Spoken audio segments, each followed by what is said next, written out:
special guest today, Warren Olson from Denver, who I'll introduce here in just a moment, will enlighten us about the upcoming economy. We will have time for questions afterwards, so we'll be passing around the mic, so please feel free to jot down your questions. We'll make sure we can get those answered for you. Before I introduce Warren, I would like to introduce to you a special guest with us today. Our Colorado president, Joanne Field, is here. Joanne, if you could stand up. She just had a hip replacement, so we're thanks, Joanne, for coming. Appreciate it. I also want to let you know that we are going to have this recorded, and so for those that aren't here today, that will be available for those folks. In addition, if you feel the need to hear it again, it will also be available to you. So to introduce our speaker today, Warren Olson. He is our Chief Investment Officer here at First Western Trust Bank. He is actually housed out of our Denver office. Mr. Olson is a director of the Atos Capital Funds based in New York City and Palo Alto, California, and a director of Construction Software Technologies, Inc., a provider of internet-based business-to-business software solutions for the commercial construction industry. Mr. Olson is an attorney and certified public accountant by background. Prior to joining First Western, he served as president and CEO of IBJ Whitall Asset Management and was president of Morgan Stanley and Company's global mutual fund business. At Morgan Stanley, he was very active in the global investment management community and served as president of a variety of investment vehicles listed on the New York Stock Exchange, such as their fund, the Malaysia Fund, and the Turkish Investment Fund, among several others. So with that, Mr. Warren Olson. Thanks. Good afternoon, everyone. I was thinking if you listen to this speech and then you actually watch the replay, you probably need a hobby or something. I'm going to try to keep this at least sort of semi-productive for the first time around. The second time around is probably some kind of cure for insomnia. It's nice because I always love coming to Fort Collins, and obviously we're not that far away. And sort of over the years, I recognize a lot of you, which is dangerous in the sense that that means that you have to be a little consistent. And the great thing about making kind of prognostications, or probably the better term is guesses about the economy and the market, is that you just sort of change them and hope people forget what you've said. So I'd like this to be as productive for you as possible. Also, I really appreciate when people give us their time. I know your time is very valuable. So I'm going to kind of ramble around and talk about some things for a while, and then we'll take some questions. But I would really encourage you to ask me anything you want. If the questions are hard, I'll deflect them to Jim or Christy or Gloria or someone. And then if they're really hard, we'll have the perennial "we'll get back to you" answer. What I did want to talk about is kind of our view for the economy in 2011, and then how that translates to sort of thematically what we're thinking about in terms of investing for clients. For those of you who are clients, however, I'd like to put this in the context of, we're very strong believers that the way that people do well with their money, that the way you invest your money very well, is that you need a strategy that matches what's going on in the marketplace to what's going on with you. And so that, you can have two people who have the exact same age, roughly the same income, kind of the same views of the world, and they should probably be investing their money very differently because their goals and objectives are very different. So what we're going to talk about today is in the context of your overall strategy. And so if we say something like, yeah, we think stocks are better than bonds, it doesn't mean that we're pushing people to say, yeah, just sell all your bonds and own stocks. It's saying kind of within this strategy, as you shade, this is what you should be thinking about. And every every business you have your own buzzwords or nomenclature, which is, otherwise, so if you're if you're a doctor, you want a bunch of terminology that kind of intimidates your patients. If you're a lawyer, you want that, and financial services, we're definitely not immune to that. So in the buzzword types of things, what we're talking about is not suggesting that anybody changed their strategy. It's kind of what you do tactically within that strategy there. So just setting that as context. So I think when we think about the economy and what's been going on in the market, I think it's really kind of interesting because obviously the last few years have been really tough, and we've had periods which going back a couple of years ago or 3 years ago were really scary. And I think I've talked to this group and others before that we had a period where there was a substantial likelihood that 7 or 8 of the 10 major financial institutions in the world were going to fail, and that was a real possibility. And fortunately, we survived that. But there's something in investing and psychology called the recency effect, which is stuff that happens to us most recently disproportionately affects how we think about the world. And I think that's pretty intuitive to everyone. And so, that event still kind of looms large in our psyche. And then we had the recession and, very high unemployment. And again, all of you have seen the numbers, and we sort of hit 10% kind of unemployment at the peak. But probably more importantly, we hit probably as a society 18, maybe 19% underemployment. And what I mean by that is, you went from having your really nice job at Procter & Gamble in the marketing department, and now you're a barista at Starbucks. So you're technically employed, you're not in that 10%, but you're in that 18% underemployment. And those types of things have loomed very large in our how we view the world.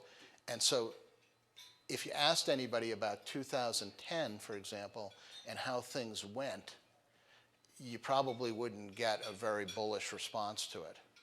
But when you actually look at the facts, 2010 was a very good year for the world in terms of the economy and the markets. Not so great for the United States, but actually the global backdrop, and as investors, we have to think about the world more than just the US now. It was actually a pretty benign environment. So the global economy overall in the US, it looks like when the final figures come out, we'll have seen the global economy grow about 5%, which is really strong growth. But again, for those of us here in the United States who tend to be more focused on the US, and it's easy to become myopic, we would say, gee, the economic backdrop isn't great. But the global economic backdrop is actually very good. And the thing that's really interesting about that is 20 years ago, you never saw any divergence between what was going on in the United States economy and what was going on in the global economy.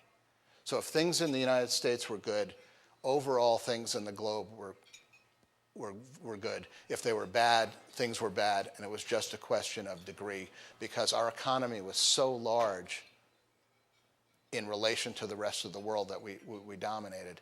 Well, that's changed very dramatically over the last 20 years. It doesn't mean the United States has done worse. It's just that we've seen a lot of the major economies do a lot better.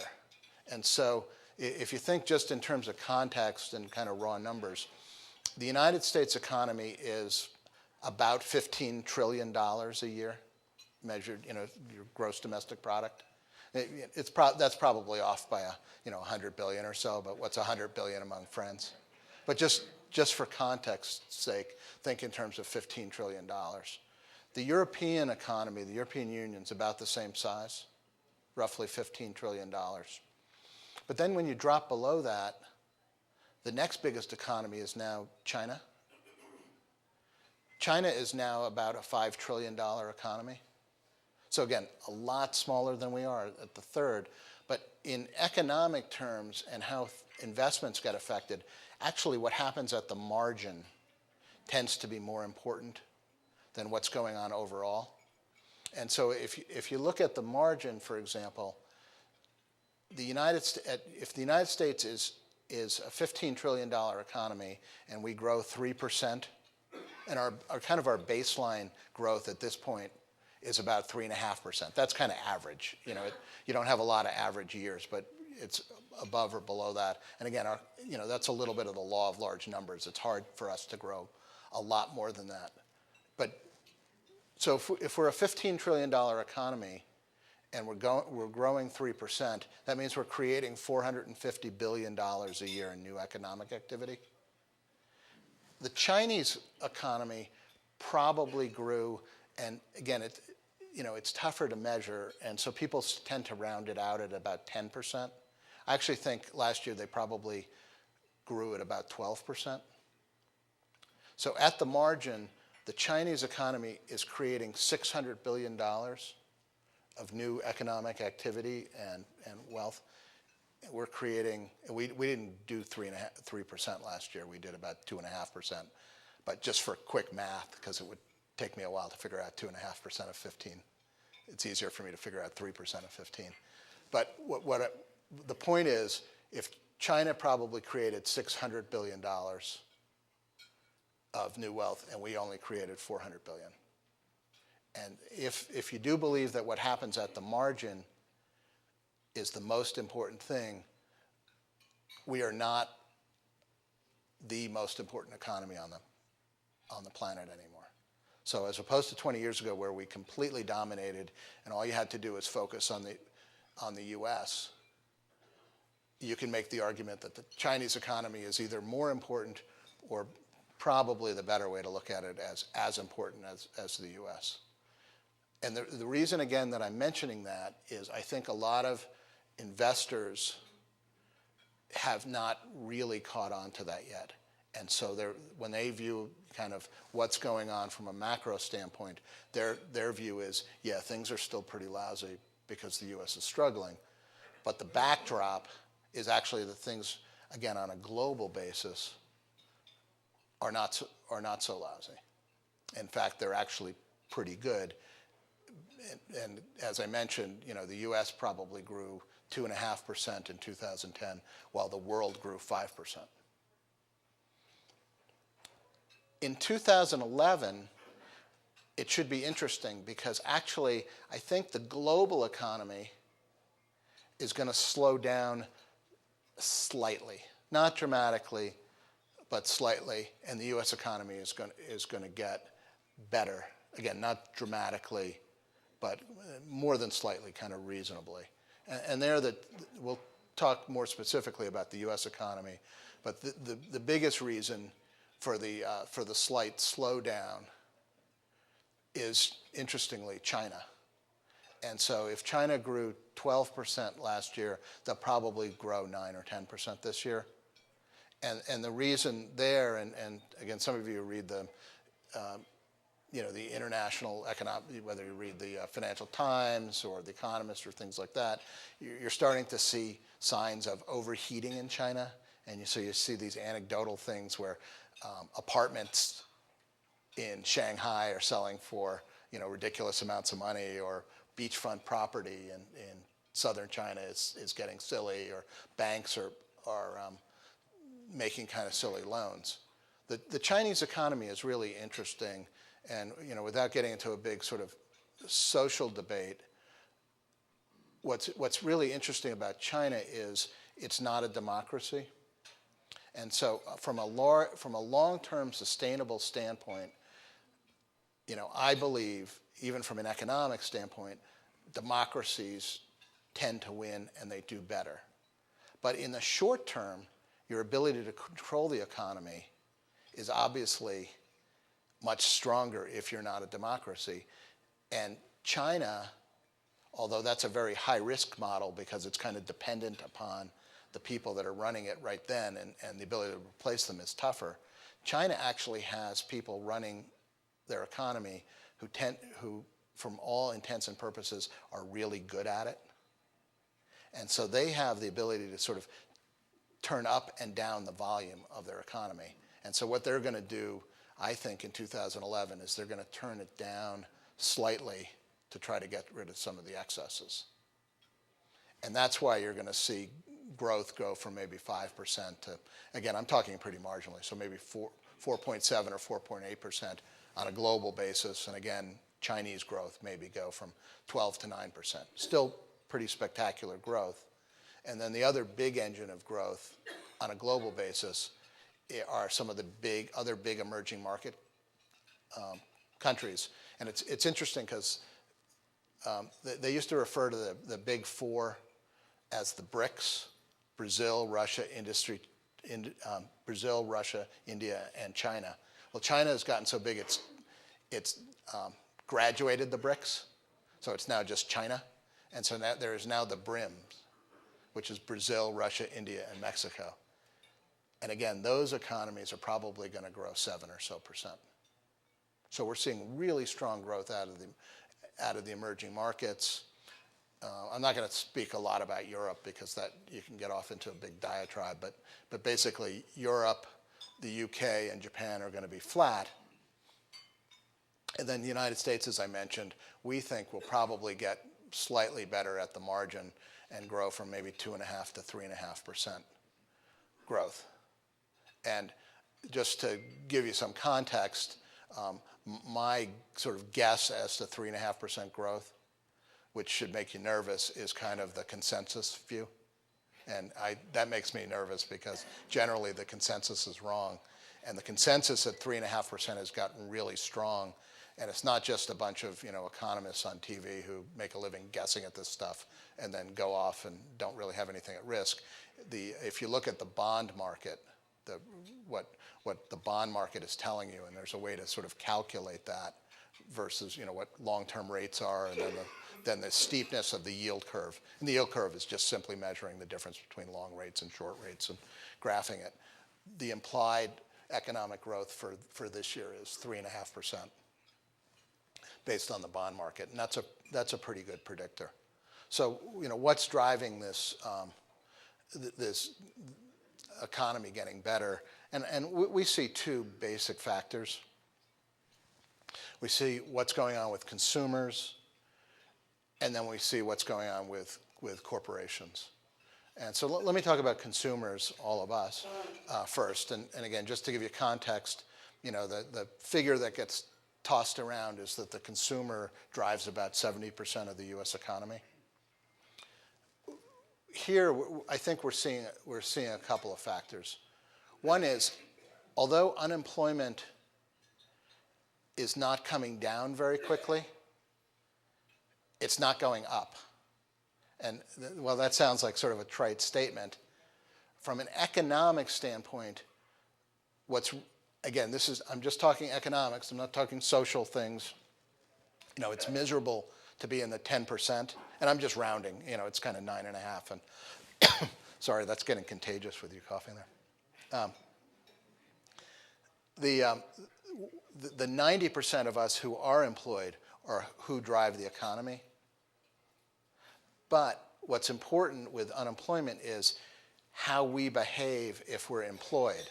And so when we're in the 90% who are in the employed category, if our fear is that we're going to shift buckets and we're going to move from the employed to the unemployed, that really affects how we invest and spend and save.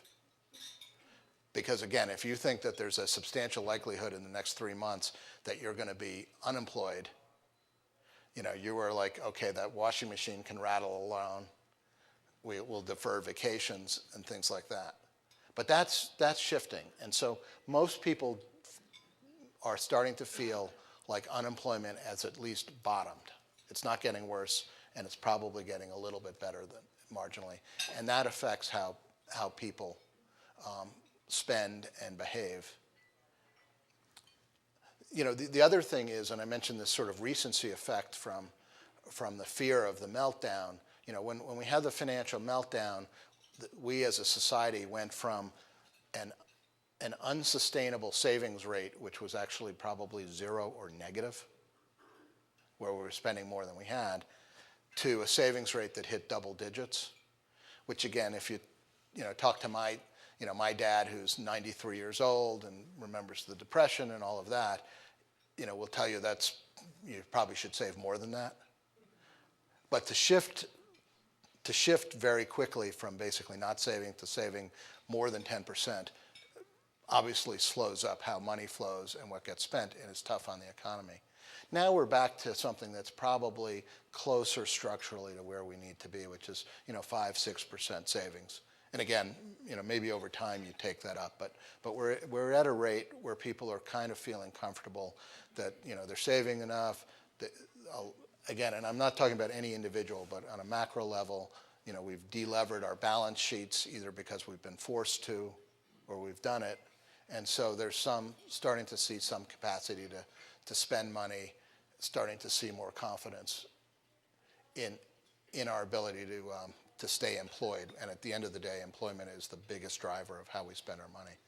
The other reason, in terms of the other two big effects, the other big effect for consumers in terms of how they view the world is something that somebody coined as the wealth effect, which is how wealthy we feel, whether it actually mirrors reality or not, but our perception of our wealth affects how we spend money.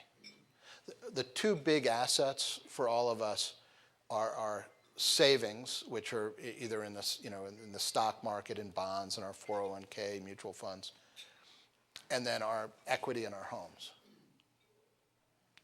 Currently, the estimates are, and again, maybe off by a couple $100 billion, but directionally it's kind of right.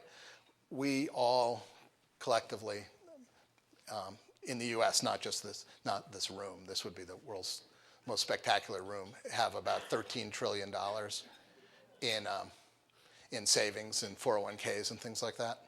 We have about $6 trillion in equity in our homes, based on sort of current valuations. How those two big assets are doing affects how we feel and how we spend money. Now, and interestingly, those are actually kind of opposed at this time. And so what's going on is the stock market's been going up, which makes us feel better. And again, that's the biggest asset. And I actually have this, just a personal opinion, but that the Federal Reserve is trying to force the stock market up because of the wealth effect, so that consumers spend more money and that creates jobs. And I think the biggest example of that is the Federal Reserve is doing something called quantitative easing, which again, is just a fancy term for printing money. And if you're the Federal Reserve, the way you print money is you go in and you buy the debt of your country. So you buy these treasury bonds. And they did this when we had this big financial crisis. And there, actually, I think they did the right thing, because money had just stopped flowing. It was sort of like sucking the oil out of an engine where the economy could have seized. And they put it all back in there, and they actually, I think, saved the global economy. We have the second round, the second round of easing, which somebody cutely called QE2. And there, again, you've probably read that, where the Federal Reserve is buying up to $600 billion of government debt. And ostensibly, the idea is, what they've been saying is, the reason we're buying this is because by buying the debt, you force down interest rates. And if interest rates are low, then people will do these long-term investments. I think that's a little disingenuous, though, because interest rates are so low anyway on an absolute basis that if you're the chief financial officer of IBM or General Electric, are you really going to build a plant in Arkansas or in China based on whether long-term rates are 3.25% or 3%? No.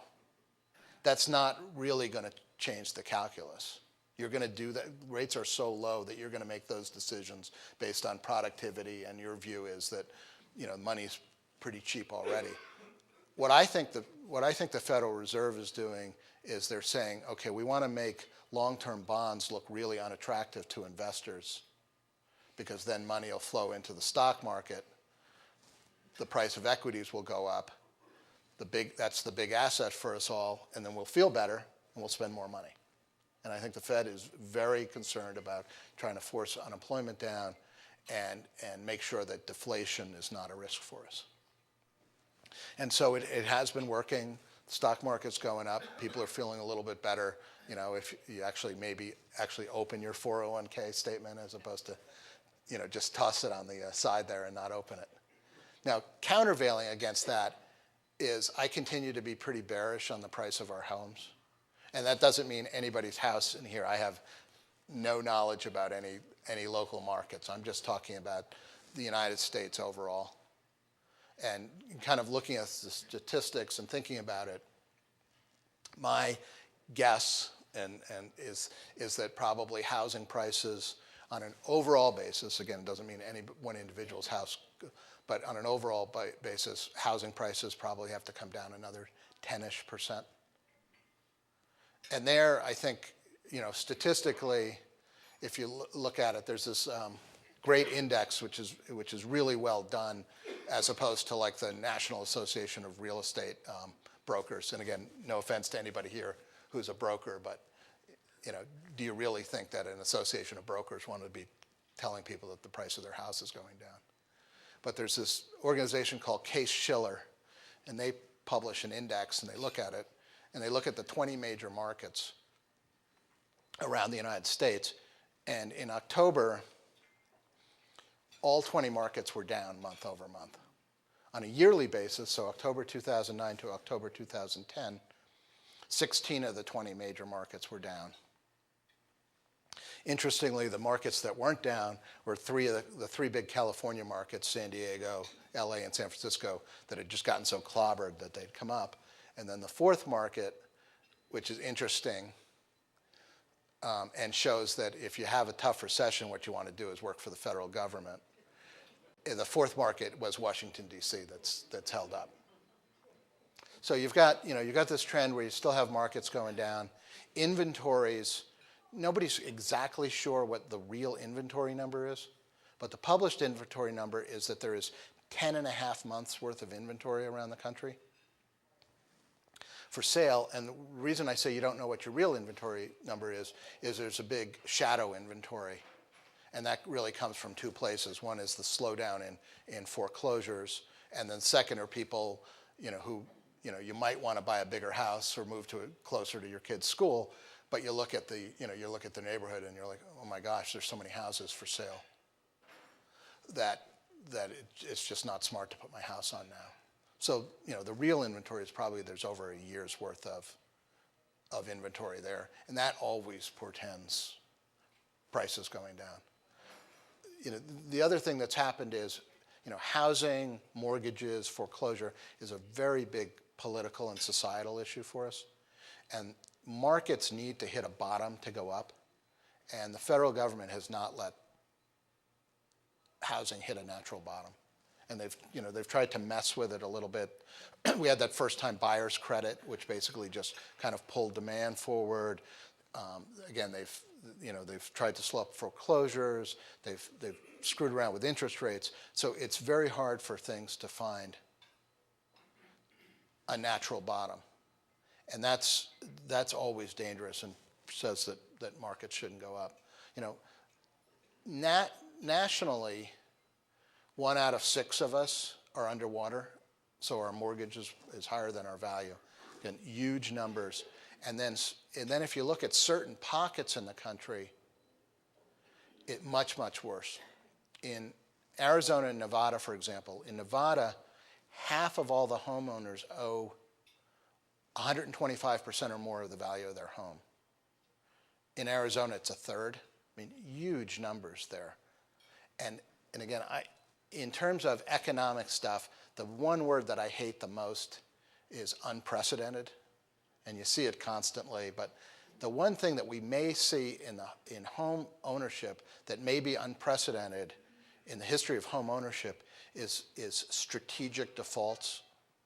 And what I mean by that is in markets like that, you're starting to see people who are fully capable of paying their mortgage and service their mortgage default, because they're making a calculus and saying, I am so underwater on this house that it will never be a good investment, and there are so many people who have so many problems that if I default on my mortgage, I can rehabilitate my credit score because there's sort of safety in numbers, and it's no longer a moral hazard to do that.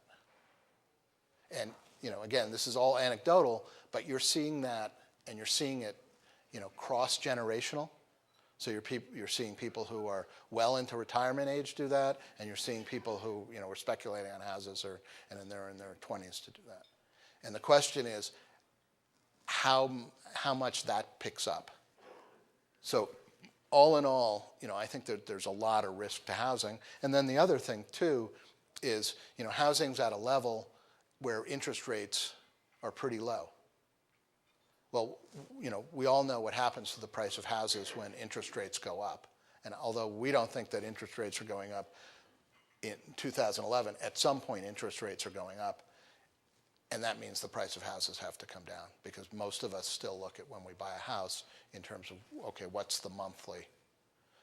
And obviously the biggest swing factor in that is interest rates. So again, getting back to the consumer, we've got, the biggest thing is that you've got people feeling more secure about their jobs. Again, they're not feeling like they're going to get big wage raises, because when you go to your boss and you say, gee, I deserve a raise, and your boss looks at you and says, do you realize there's 10% unemployment? Go back to your cubicle.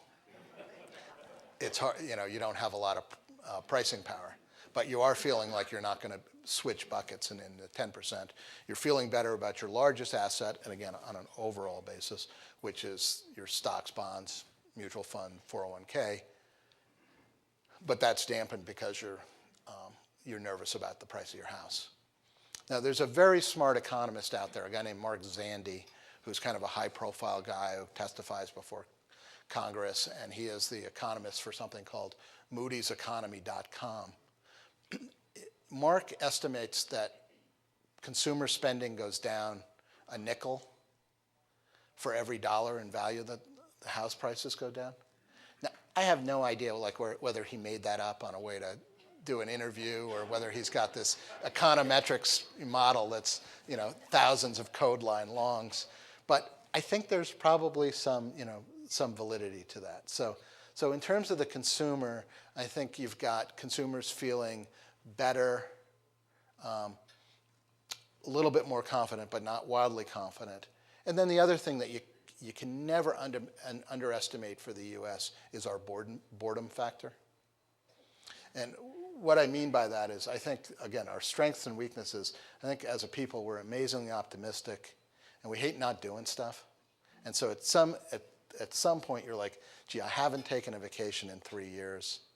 Or yes, I know I shouldn't buy a new car, but it's 3 years. I got to do something.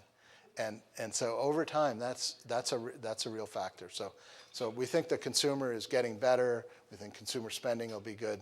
And then the other thing that I think is going to, the other big driver, the other big positive, and I'll talk a couple of negatives in the U.S. economy, is large corporations are going to have a spectacular 2011. And I think the reasons are a couple of fold. One is big corporations, both rightly and also using the financial crisis as cover, got very productive. And part of it, they had to.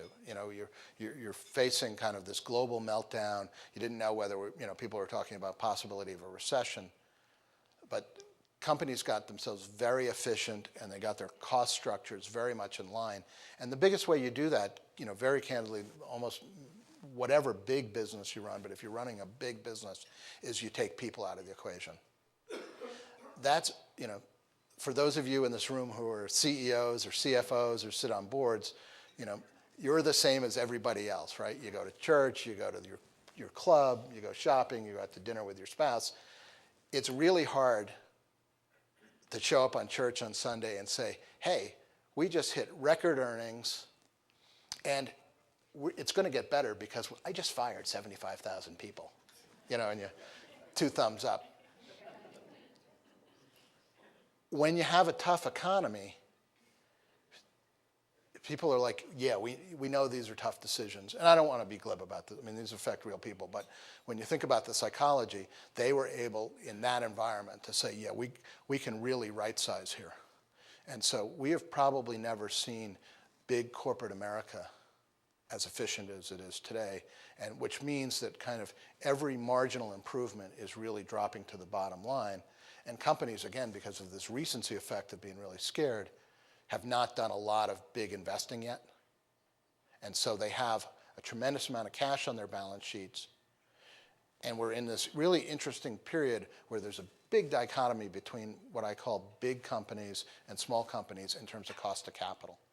Because big companies who can basically bypass the banking system and go straight to the capital markets, money is amazingly cheap.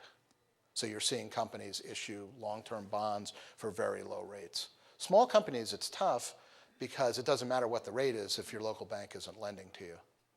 And small, the banks who service that are really having some issues there. But for big companies, they've gotten very efficient. They have access to very cheap capital. And remember, you have an actually very good macro environment. We think we haven't had a good one, but it has good because you've got 5% global growth. And these are companies that have the ability to allocate resources to where the opportunity is. So if you look at the S&P 500, the 500 big companies there, more than 50% of their revenues are derived outside the United States today. So those companies are looking at, they have a wind at their back. Most of their employees are still in the US, and their employees are just glad to be in the 90 as opposed to the 10, so they don't have a lot of pricing power, so they're not worried about wage inflation. And so you're going to see a lot of value creation, and that'll flow to the economy in the United States. What's holding the US economy back, and again, I think I mentioned 3.5% is kind of a trend line growth. So why aren't we going to do a lot better coming off of kind of a tough recession? And I think there's a couple of things going on there. And I alluded to it very quickly, but for a lot of small businesses are having trouble accessing capital. And there we're at a really interesting time where you've got the president and the head of the Federal Reserve and Chairman Bernanke and politicians basically excoriating small banks for not lending money. But then you have the regulatory environment who are basically telling banks not to lend money because they want them to shore up their capital. And the FDIC is worried about their insurance fund. So you're in this interesting pressure. And again, if your stated rate for money is very cheap, it doesn't really matter if you can't access it. But big companies in this environment have a big structural advantage over small companies. And small companies are really important to the U.S. economy, and so that's one of the negatives. The second negative are what's going on at state and local governments.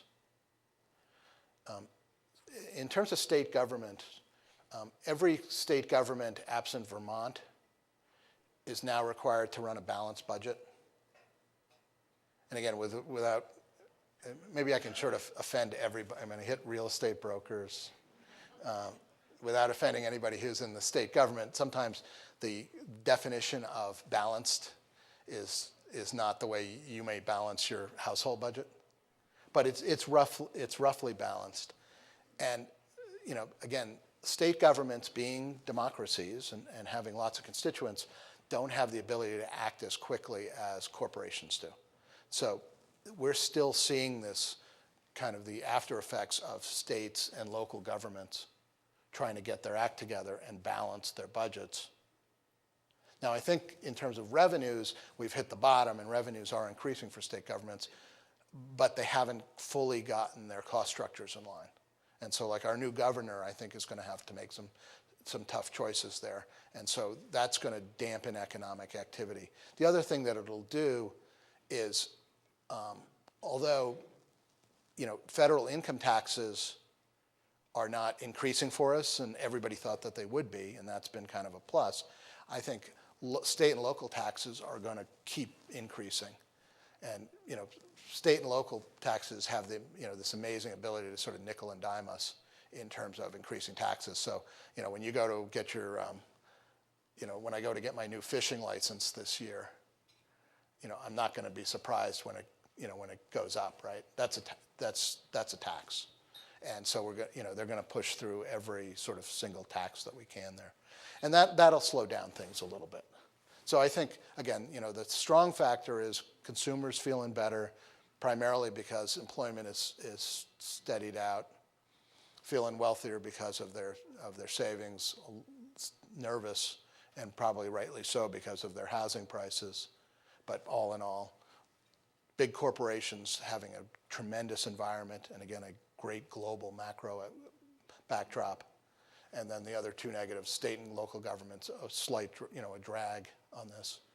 And then banks being able to lend to small companies. So that's why when you balance it all out, it's clearly getting better, but not dramatically so. So again, sort of 3.5% growth. In terms of unemployment, it'll come down, but it'll be stubbornly slow, and it'll get lots of political angst, and people will be talking about how we don't really have a recovery. But employment always is a lagging indicator. But we've turned the corner, and it will get better. And then I think actually probably 2012, 2013, there'll be some kind of acceleration, and it'll get a lot better. I again tend to be pretty optimistic about that. And once the two things that you need to get out of to have good growth, to get out of a recession, for example, is you need productivity and confidence. We're seeing a lot of productivity, and I think we're seeing increasing confidence. And the great thing about us as a society is we create jobs from, we don't even know where they come from, but they always come. So 25 years ago, if we were guessing, if we were futurists or something, and you're like, yeah, we're going to have this business called Facebook, and they're going to connect to half a billion people around the planet, and they're going to be hiring computer types and social engineers and everything as fast as you can. You'd look at us like you had three heads, or you're like, gee, Google is a verb, that kind of thing. So there will be, there's still lots of dynamism, and there will be job creation, but it'll be slow in 2011. Again, just to give you a baseline, we need, as a society, we need to create 100,000 jobs a month for unemployment not to go up. That's just people coming into the workforce there. In terms of what that means for investing going forward, our big theme is that there's a valuation shift, or a relative value shift, where the stock market is now much more attractive than bonds, and that wasn't the case sort of 2 years ago. And again, if you think about it, it kind of makes sense, because we had this whole, if you go back five years or so, we had this exuberance where nothing could go wrong, everything was swimming, and so we were willing to lend money at very low rates. And what I mean by very low rates is the way you think about lending money is you think, okay, if I lend money to somebody where there's absolutely no risk, and the US government has always been defined as that entity, what's the spread? So how much do I have to get paid to roll out the risk curve? And, and again, if lending money to GE is a little bit more risky than the government, lending money to the government of Paraguay, more risky there, lending money to your idiot brother-in-law, more risky, that kind of thing. But that spread, and those spreads had really narrowed. So people were everything was great, Nothing could go wrong. Those spreads had really narrowed. We had the financial crisis, and it's like a big pendulum. Everything flew over here, and we didn't want to take any risk. We were like the only safe place. And I think we've talked about this before, but during the financial crisis, you actually had a period of time where people were willing to take a negative rate on treasuries, on short-term treasuries. So that was basically saying, gee, things are so bad that it's cheaper to give the money to the government knowing that they're going to give me slightly less than actually take the cash and go buy a vault and a gun. Forgetting about getting some kind of real rate. But after that, spreads got really, really wide. And so we saw in especially corporate bonds, and especially corporations that had some risk, spreads very, very wide. Lots of value there. Well, that's come down. And people have shied away from the equity market. And again, not surprising. I mean, it's been a really lousy 10 or 12 years to be in that. But I think what's going on in terms of equities, especially large global equities, is for the reasons we talked about, you're going to see really strong earnings out of big companies who operate in a global platform. Because again, the macroeconomic environment is really good, and these companies have gotten themselves really efficient, so they have the ability to drop this money into earnings. The second thing is always, okay, well, if it's a good company and they're going to have really good earnings, what are you paying for those earnings? Because what you pay always matters. There have been money managers on occasion who say, no, it's just buy the company that you have the best growth, and it'll be fine. That never works. You got to think about what you're paying for those earnings. Well, right now you are paying very reasonable, if not cheap, valuations for those earnings. And again, I think the reason is, you've got a population that's kind of burnt out on owning stocks. It's not been a great place to be. And bonds have had pretty good returns, and it takes people a while to shift. And so they're looking at this and they're saying, gee, I've gotten lousy returns, I get better returns in bonds, and we get all these weird things happening in the stock market, some of which nobody understands, like the flash crash. I mean, I've been a professional investor for 27 years or something, and I can't explain why that happened. In retrospect, I'm not sure it really matters to our investors because we're not trading in a daily basis, but that scares people, and rightly so. And so you've got volatility, we've got this recency effect, you've had lousy returns, you've seen money until just recently flowing out of the stock market. What that gives you is pretty reasonable valuations. And if you can buy good earnings at reasonable valuations, you tend to get pretty good returns. And then the other is, at least for the time being, you've got the Federal Reserve, the most powerful bank in the world, who I believe wants the price of stocks to go up. So that's our big theme for 2011. We think that you should be, again, within the structure of your strategy.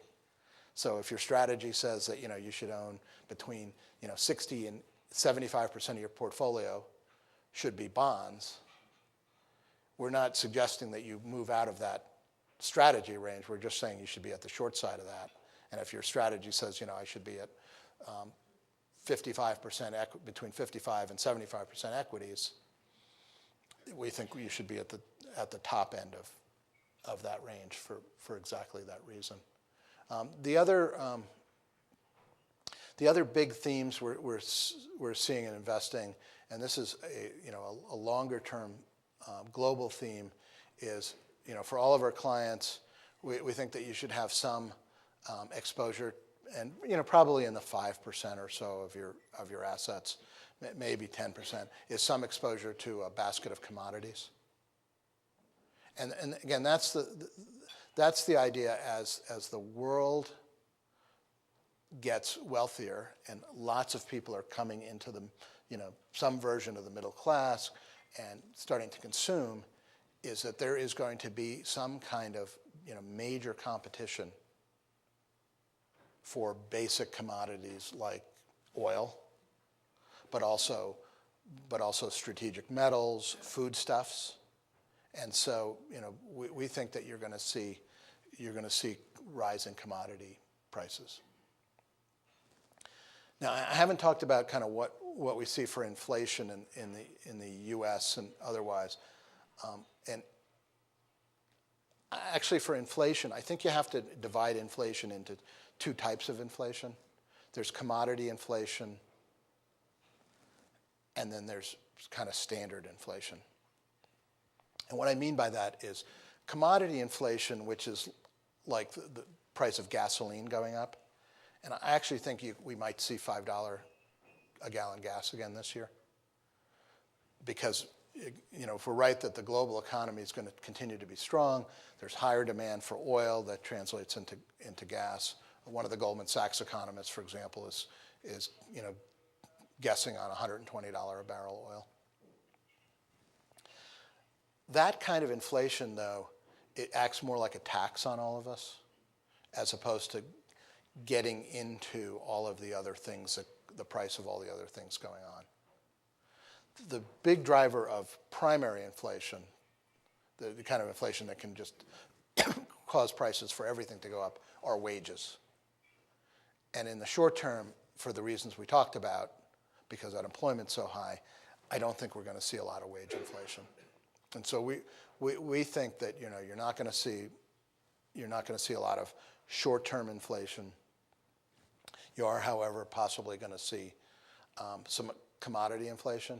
And let me digress for a second. The one commodity that's outside of all of this and is kind of dislocated and it's on its own is gold. Gold is just I hate gold. Warren Buffett described it as like the world's stupidest asset because you pay lots of money to dig it up out of the ground, and then you pay lots of money to store it somewhere securely underground. But, gold has gone up a lot. Gold is basically a psychological play that says if the world's going to hell in a handbasket or some variation of that, you want to own some kind of flight risk commodity, and it's gold. So gold obviously has lots of industrial and commercial uses, but the driver of gold is now it's a psychological asset. So gold could actually, as people start to feel better about things, gold could actually go down quite a bit now. But gold, we're fundamental investors. We like to look at what's going on, things that you can at least try to pretend that you've got some kind of tangible hold on. Gold is basically just kind of guessing about what people around you are doing and feeling. And there's some people who are really good at it. We just don't do that. So that's my digression on gold. But commodities are going to, I think as a basket, are going to inflate, but again, not cause real U.S. inflation, more to act as a tax on us. The other thing is interest rates. Right now, the Fed is not going to raise interest rates until they see some real traction in unemployment. And so I think through 2011, the short-term rates will stay essentially at zero. And then depending on whether the economy tracks above or below what the consensus is now, and remember I mentioned the consensus is 3.5%, you'll see long rates go up a little bit if people are feeling better about economic growth and there's more chance of inflation. They may come down a little bit if we track below that. But again, the Fed, the first thing they'll do is they'll stop doing the quantitative easing. And then they'll change their rhetoric to try to talk it down. And they've just got some other things they'll do before they actually get to the point where they think, yeah, we need to slow things down. At some point, they'll, again, it's an imperfect science, so they'll miss, and we'll have some pickup in inflation. But their feeling is we can manage that better than the risk of deflation. The last thing I wanted to touch on was, because you hear a lot of questions about that, and you see a lot of it is the level of debt for the U.S. government and the deficits and things like that. Clearly, that's a real long-term issue for us as a society, and you just can't ignore that or pretend that it's going away. It's like we're in a speeding car, and eventually we're going to hit that wall. And the question is, what do you do before you hit it? However, for people like me who really worry about kind of the short to medium term in terms of both, the economy and then the capital markets, it's not a huge risk to the scenario that I've laid out over the next couple of years. And the reason is because the economy is so fragile and unemployment's so high and our growth isn't that high. So there's not going to be a lot of political will to say, hey, let's raise taxes, really cut spending, and try to whittle away at that. Because what does that do? That slows economic growth in the short term. It may be the right solution long term, and we may have to do that.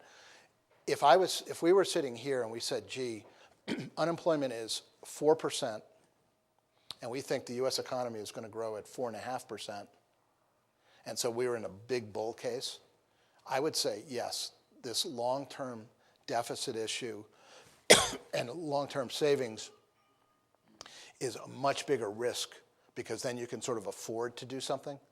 But I think the government, politicians, and us, frankly, because they do in some weird way listen to us, kind of view it as we can't afford to do anything about that right now. And so I don't think you're going to see any major kind of cuts or shift there. At some point, we have to deal with it. I mean, and I have, and some of you may agree, disagree, but I have very smart friends who are professional money managers back in New York that basically say anybody who would want to own a long-dated, U.S. government bond is out of their mind. You've got an organization that's overspending, and the biggest risk is that you either have a big devalued dollar or much higher interest rates as buyers, recognize the fact that there's a lot more risk. It's not the risk-free thing here. But in the short term, it's not the issue du jour in terms of thinking about investing. So I've, as usual, kind of prattled along for a while. So maybe why don't I stop, take questions. We have a mic here, so if we could get one of our people. I wonder if you'd, is that on? I think so. I wonder if you'd comment on the effect of the health care cost on the general economy, and then as a second, comments on the new health care legislation. Yeah, I think the biggest issue again, healthcare costs are a huge long-term structural issue for us, and they're probably the biggest issue that we face because if you look at, Social Security, for example, Social Security is just a mathematical exercise. I mean, you can figure out Social Security by saying, okay, we raised Social Security taxes, we increased, when you retire, you just do the numbers, you figure it out. Healthcare, though, however, is a much tougher issue, and there's so many variables. I think the biggest short-term effect in terms of the new healthcare legislation and the fight over the legislation, and possibly repealing it, is the amount of uncertainty it's bringing to the U.S. economy, and how difficult it is for those of you or those of us in the room, that run businesses to try to figure that out. Now, again, our organization, First Western, for example, financial services organization, is very nice. We have 170 employees, most of which, again, none of which individually will tell you this, but on an overall level, our people are pretty well paid. So the percentage of healthcare costs in relation to their overall compensation, yeah, it's painful when it goes up, but it doesn't change our business model that much. If you're, however, running 5,000 people where your average labor cost is $14 an hour, and you're thinking that, a change in healthcare costs could take your costs from 14 and then fully loaded, maybe it's 18 to 25 or something. And it's very hard to figure out right now. So I think the biggest issue is sort of the uncertainty and the fact that nobody really has a good handle on the facts. It's Daniel Patrick Moynihan, who was this very gregarious senator from New York, said, gee, you're entitled to your own opinion, but you're not entitled to your own facts. The healthcare debate, nobody seems to want to agree on what the facts are. And so for me, that's the biggest issue is how do you deal with that uncertainty? And that's definitely a tough issue on the economy. On an investing standpoint, despite that uncertainty for all of us who are kind of consumers of it, we tend to still be bullish on healthcare companies, but as much on the global basis is that you've got this whole population of the world that are now going to become consumers of healthcare that weren't, fundamental consumers before. I mean, I was, I think Christy touched upon it, but at one point in my career, I was the president of an investment fund that invested in Thailand, the Thai Fund. Thailand, really interesting place, booming economy. A big part of what their economy is known for is this sex trade. So when the AIDS epidemic hit, and we were investors in Thailand, people are like, what's this going to do to the GDP of Thailand? What's this going to do to the costs, et cetera? And unfortunately, the answer was nothing, because all of these people who are getting AIDS aren't getting any health care. So they're going to get stuck in the back room and they're going to die. And that's what happened in a place like Thailand. Well, you fast forward 20 years, that's not the case anymore, because those people are starting to get health care. So on a global basis, we're pretty bullish in terms of healthcare providers, the major, pharmaceuticals, other companies, the healthcare technology companies. But in terms of the healthcare legislation, specifically your question, the biggest issue is just the uncertainty, and nobody has a handle on the facts here, and healthcare costs just keep going up. Please. You mentioned that. Oh, that's not fair. If you're taking notes. Because of the efficiency of large companies, you expect them to do well. I suspect that a lot of the efficiency is due to moving labor overseas, lower cost labor in China, and taking advantage of lower cost labor and stuff. What would happen if China is not able to control inflation, which is starting to become a real fear, to the large corporations that are efficient because of that? There's still plenty of poor people to take jobs. I mean, it's interesting. Chinese companies are having some of the same issues. They're outsourcing to places like Bangladesh. So there's there's an increasing kind of fungible labor source and that have access to better education and things like that. So yeah, it's an issue, but it's not kind of today's issue.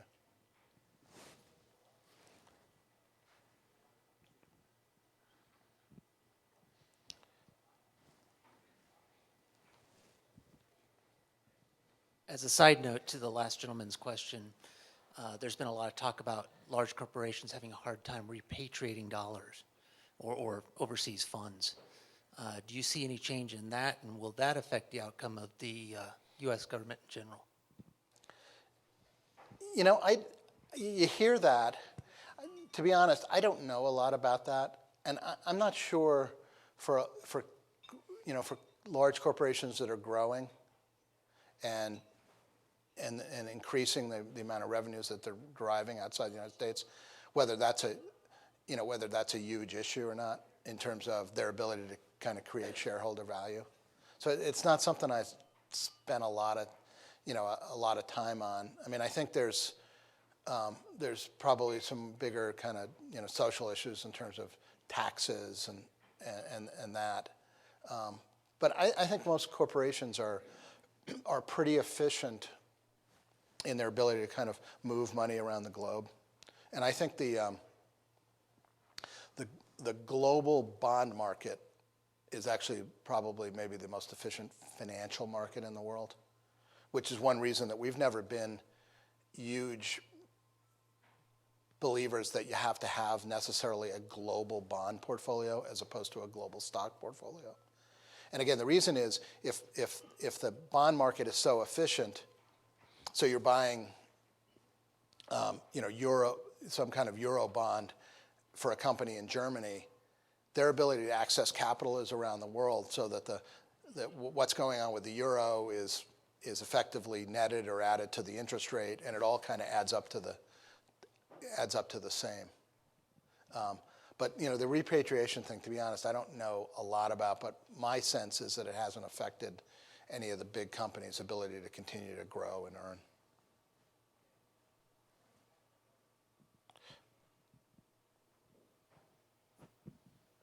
You mentioned that you expected 3.5% growth in our national economy. It seems to me that we're pretty much have become a service-oriented economy. And some people are saying we need to get back to an industrial economy. And how's that going to be possible when you have to compete with like China with their low labor costs and stuff? Yeah, I think that's it's clearly an issue. I don't, there are some people who subscribe to the fact that that you cannot have a sort of global service economy that's sustainable. I think I'm not sure I'm in that camp, and I think that you could have an economy that's service-based, serving the globe for a long time before that got to be an issue. I think the answers to that, though, in terms of industrial or manufacturing, are the ability to harness technology so that you can compete cost effectively. In other words, what you're doing is you're trying to reduce. You're not employing 50,000 people to produce something. You have a smaller group of kind of highly paid engineers, and you have robotics and things like that. Clearly, though, you have to have, what I think, though, you have to have a fairly broad base economy. And so all service isn't the same. I mean, if our entire economy is selling insurance to each other, that should make you nervous. But we have, we do have a pretty broad-based economy still. So.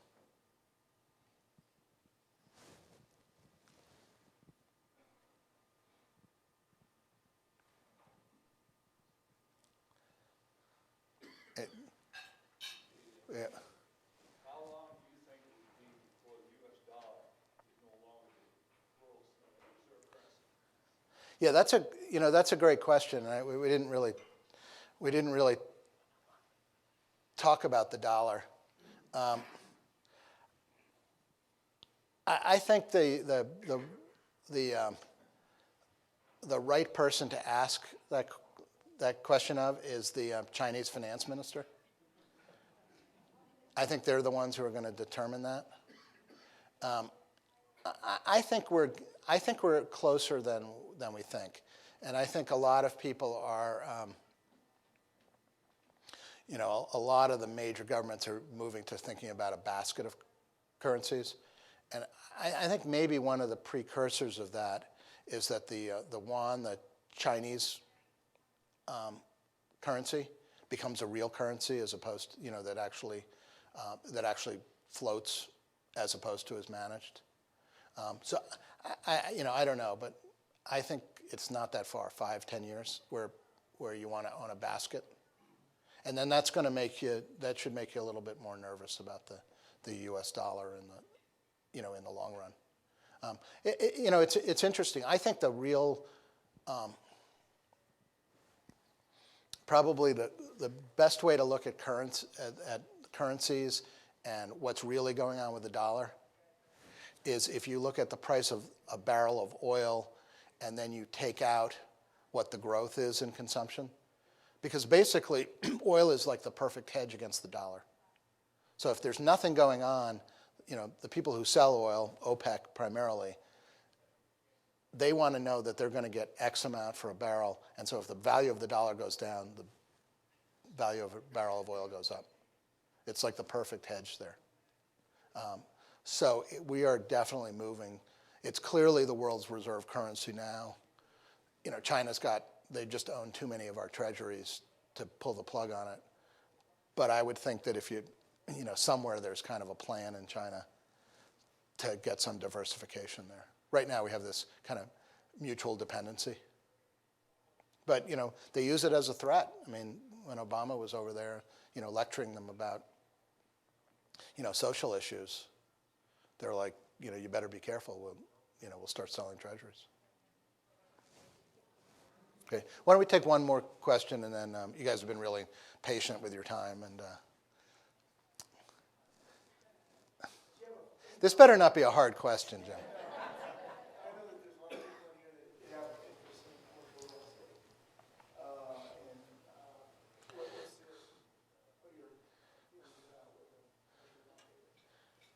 Oh, that is kind of a hard question.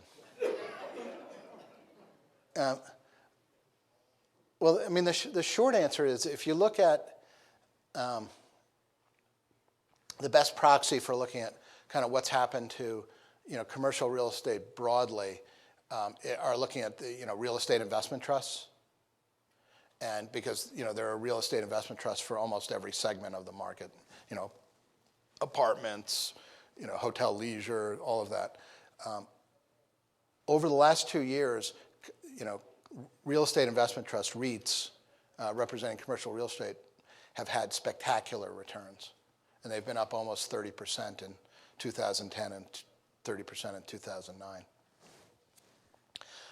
So, I think in some respects as an investor, commercial real estate's probably gotten a little bit ahead of itself in terms of people feeling like most of the problems are behind you. I think, though, that in terms of commercial real estate, the good news is I think commercial real estate has gotten much more location dependent. So I think you have to really look at it by the sector, by the geographic sector that you're in. And I think most people have gotten enough time, been able to find financing despite the problems with the banks, that it's okay. But I think you could see the REIT sector really pull back this year, more just because going up 30% a year is not really sustainable for anything. Great. Well, again, thank you. You guys have been really patient, so I appreciate it.